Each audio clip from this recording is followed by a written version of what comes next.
Ah, the GPU. Just such a beautiful, powerful piece of technology. If only one could leverage it to make their code faster. Like, how hard could that be? What's this? It's easy. Yeah, it's easy.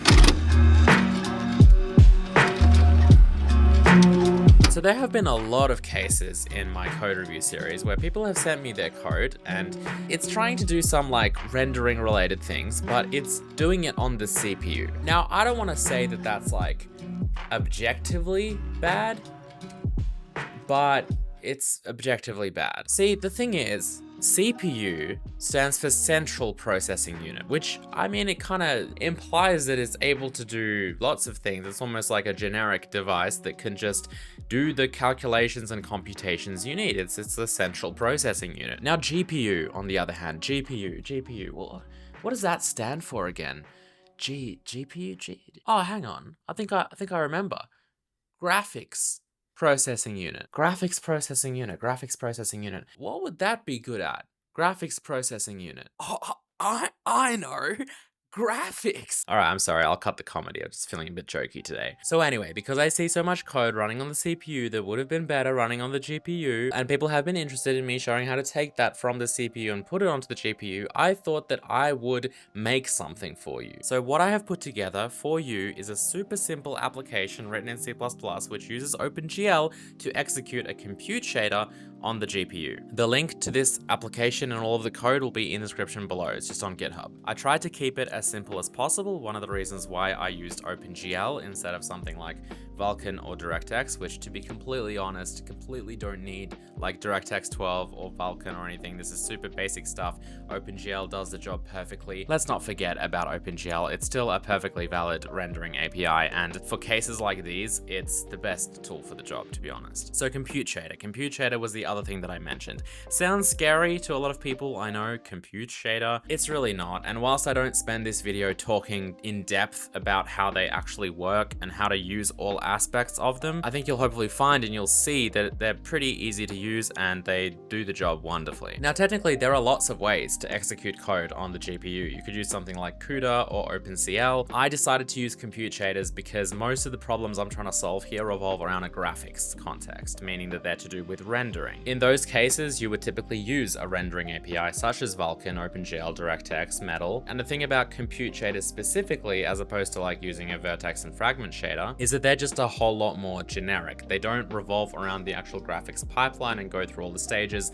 They just do the work that they're supposed to do, and that's it. So game engines, for example, would use compute shaders a lot for not just like rendering related tasks, but just for like computational tasks. So I thought this would be generally more applicable to perhaps a wider audience. You know what else is like super applicable to a pretty wide audience? Brilliant.org, the sponsor of this video. For those of you who don't know, Brilliant.org is an amazing website filled with lots and lots of really high quality courses on various STEM topics. And they currently have a 30-day free trial that you can use to check out all the courses on their platform. Just go to the QR code or link in the description below. Brilliant is a fantastic way to get started with computer science. They don't lock you into a specific language, but they rather teach you the concepts of programming. That's the really important stuff. And they do so in a really nice, visual, engaging way. With these widgets that you can interact with, they'll quiz you. Learning by doing is just the best way to learn. Once you get a firm grasp of the basics, you can progress onto a real programming language such as Python. One of the best things that Brilliant just excels at is their math courses. All the way from the basics to advanced topics such as calculus, math just needs to be taught visually, and having widgets that you can play with to see how manipulating the numbers actually changes things just helps so much with understanding these advanced topics. And as I mentioned, Brilliant have a 30-day free trial that you can use to check out all of these courses for yourselves. Just go brilliant.org/the Cherno, link will be in the description below, or use the QR code on screen. Huge thank you as always to Brilliant.org for sponsoring this video. All right, so let's run some code on the GPU. Okay, so the first thing I want to talk about is the build. I used CMake for this.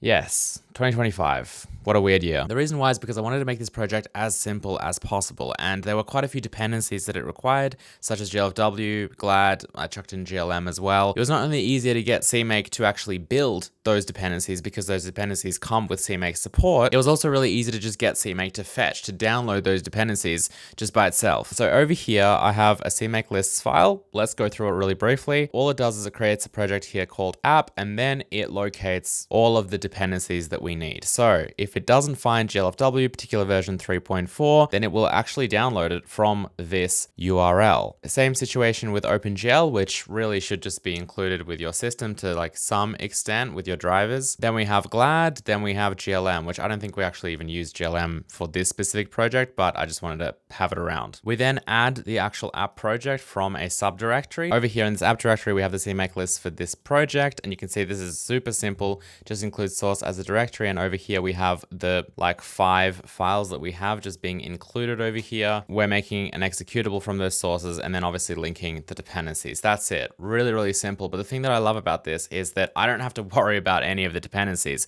CMake will just download them for you if you don't already have them. And speaking of downloading them for you, inside the build directory, which you will usually make to then execute CMake, you can see that right up here at the top, we have this deps folder _deps, and then that's where all of our dependencies are. So if you delete that folder, it will refetch everything. Otherwise, it will just keep it cached in here so that obviously you can keep running CMake if you need to, and it won't have to re-download everything. So to get started with this project, all you do is you make a directory such as build, and then over here in the command line, you can just run CMake ... and it will literally do the rest for you, generate an app solution for you, which you can then open, and that is what we are looking at over here in Visual Studio. So let me first and foremost just run this project so you can see what it's actually doing. The core of this is it's just giving you, well, this. It gives you a resizable window, which runs a compute shader that kind of occupies the full frame buffer of the window, in which you can execute any arbitrary code that you like. You can see that over here, shaders/compute.glsl is basically the hard-coded shader that it takes in. I mean, I guess maybe it would have been nice to actually take that in as a command line argument. Then this would be just a universal app that you could use to execute any compute shader as long as it fits like the specification of what you're doing. I didn't really think of that because I think you'd probably want to also write some C++ code to, for example, set uniforms or buffers or whatever you want into the actual compute shader. So it might not be useful in that specific way. However, inside app and shaders is where that compute shader is. So you can see at the moment, this is all that it's doing. Now, if you guys want an actual tutorial on like shaders and compute shaders and how they work and all of that, then let me know in the comments below. I wasn't really planning to do this today, but I will say that it's really important that you just realize that the body of this main function over here will run basically for every single pixel that we have inside our window. Okay, so a quick little editor's note here, because while I was editing this, I just felt like I wanted to add some more clarity. When I say that the body of this compute shader runs for every pixel that we have in our image, the reason why that works is because we've specifically set it up like that for our use case. That's not how compute shaders work in general. They run any number of times, depending on how we've set them up. But of course, when you're doing image processing, it makes sense to have them run once per pixel. So picture this as being like the body of a for loop. We're inside like this nested for loop, if you will, that's just gonna go through our entire window, our entire frame buffer, and this global invocation ID X and Y is basically the horizontal and vertical pixel coordinate of the pixel we're currently rendering. You can see that we're able to use it here by using this pixel coord variable, and then we also have this text size variable, which is just our texture size. So it's literally the window size. This is an IVEC2, meaning it's just 2 integers. The X is the horizontal dimension of that texture of the actual image that we're rendering to our window, and then the Y component is the height. If we take our current pixel coordinate, which would be between like, let's just say 0 and 1279 if we're rendering to a 1280 by 720 window,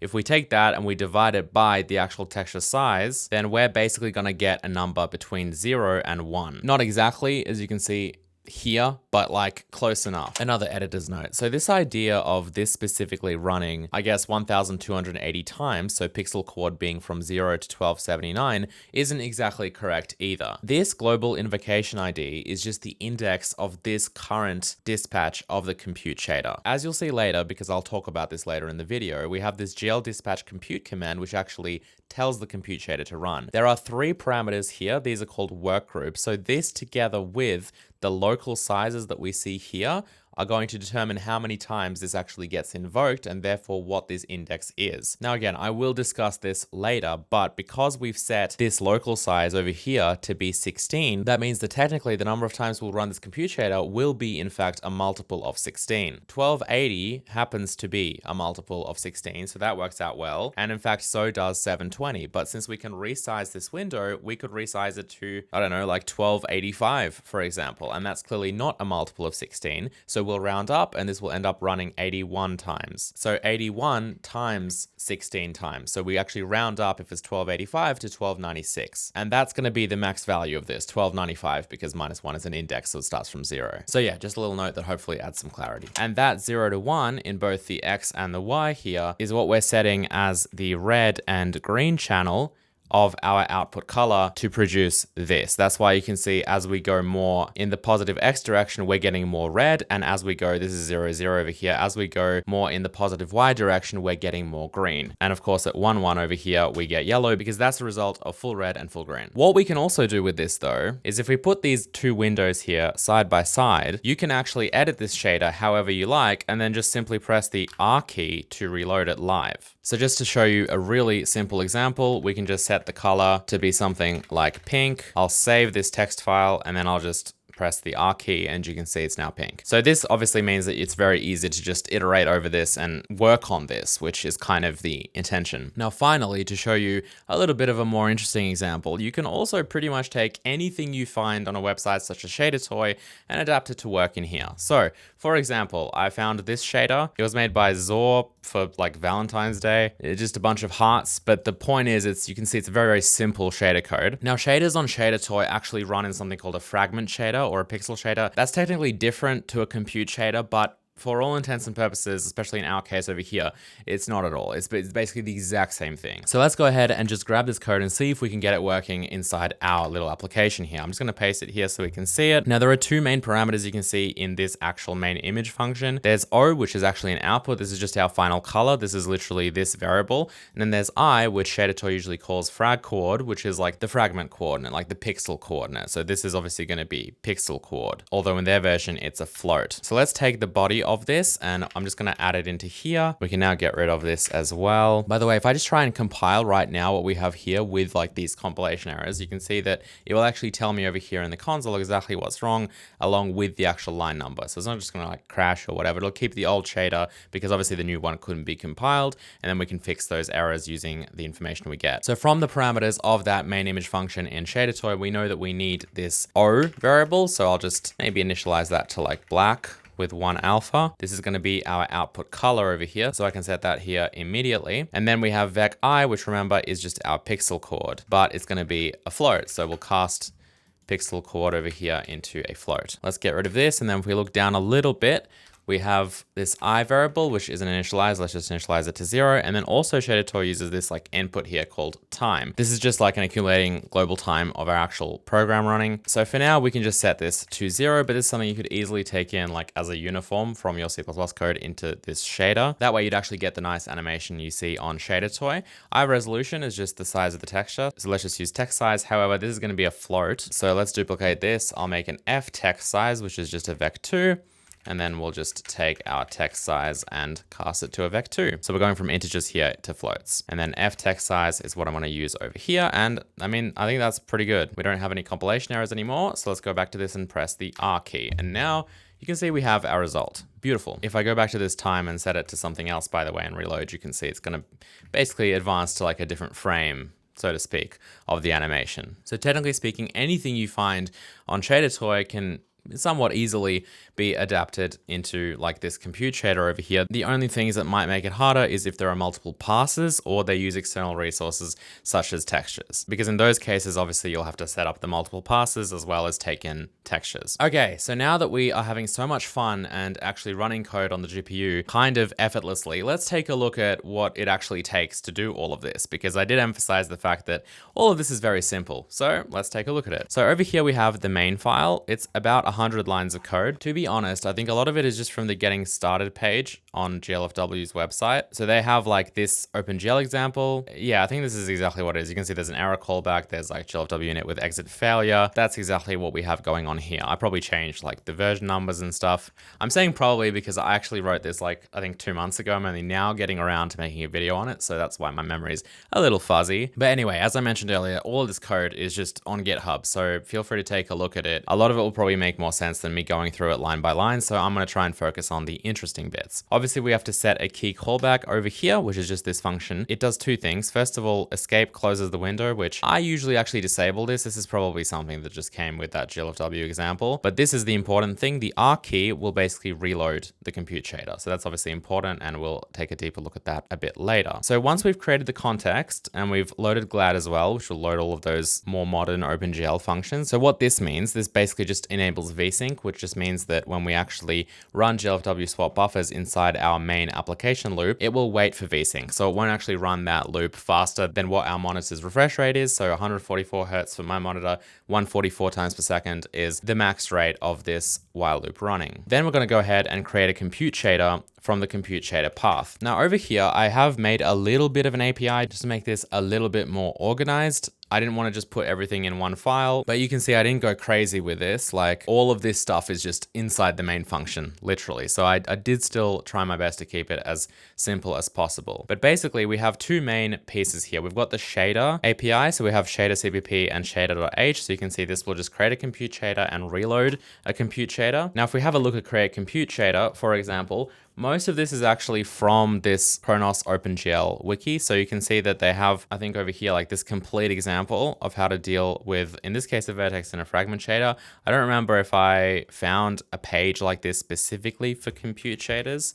Probably not, because this mentions it as well. I probably just adapted that existing example. I'm just trying to provide you guys with like a source to all of this so you know where I got it from. It's honestly really basic stuff though. So a lot of this is just available like on the wiki or in some documentation. So this will just load the text file, try and compile it, try and link it into a program and give us back the program ID or the program handle. And the program, of course, is our compute shader. Now reload, what reload does is it just tries to create a new compute shader from that same path. If that works out well, then it deletes the old one and returns the new one. However, if it fails to compile, for example, then it will return that old one that we passed in without deleting it, obviously. So really simple, that's how that part works. Now back to main. So we create the compute shader, we make sure that works out. If it doesn't, we just terminate the program because there's nothing to do. And then you can see we get into creating a texture. So this is going to function as our main render target. So these two kind of go hand in hand here. We're creating a texture so that we can write data to it, but then to actually do something with it,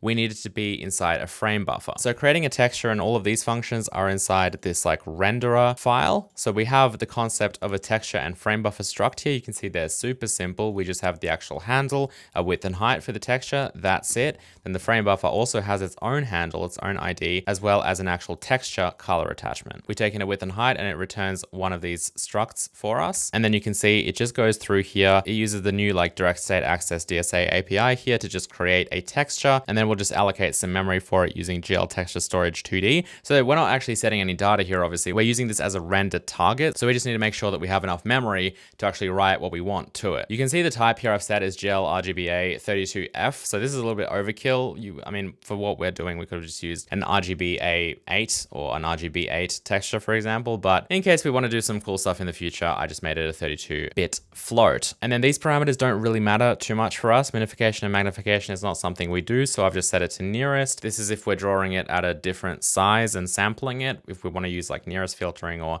linear filtering. And then finally wrapping, also not something we're going to use. But if you don't set these, as far as I'm aware, you literally won't be able to use your texture. And OpenGL probably won't tell you why. It'll just be black or something. I don't miss OpenGL, to be honest. Okay, and then create frame buffer with texture. We take in a texture, we get back this frame buffer.